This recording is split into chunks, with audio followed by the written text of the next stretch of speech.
Mr. Joyce, how unusual is it for £1 million to be transported in suburban London in the middle of a week? Not at all. It's going on every day, and there are 2 or 3 movements of that size every day in almost every industrial area. Where is this money going? It goes to and from banks, from racetracks, from bus garages, from dairies, all these places where the money moves. And how serious a problem are these armed robberies in London these days? Very serious. They're always accompanied by guns, and there is no easy remedy. How do gangs know that that sort of money is being moved around?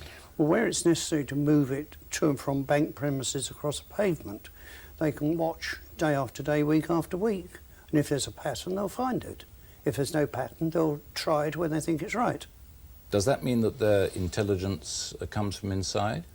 Not necessarily, but you can always see what's happening on things on the pavement. And what can security firms themselves do to protect themselves, their staff and their clients? They are always attempting to give better vigilance and better training, but the enemy's always got the element of surprise on his side. In this case, a reward of £50,000 has been offered. What does that tell you? It's the largest I've ever heard of by a security company, and I'm sure that those people who've seen anything should go straight to the police.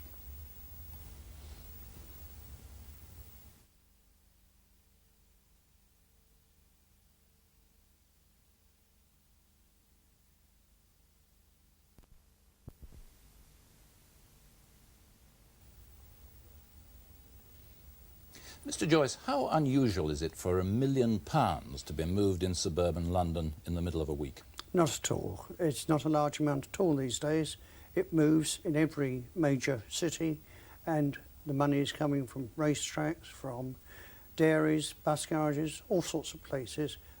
There's plenty of money moving, and checks have made very little difference. How serious a problem are armed robberies these days in London? They're very serious. There can be one almost every day of the week, either small or large. Every day? Every day it can happen, and the average is quite high.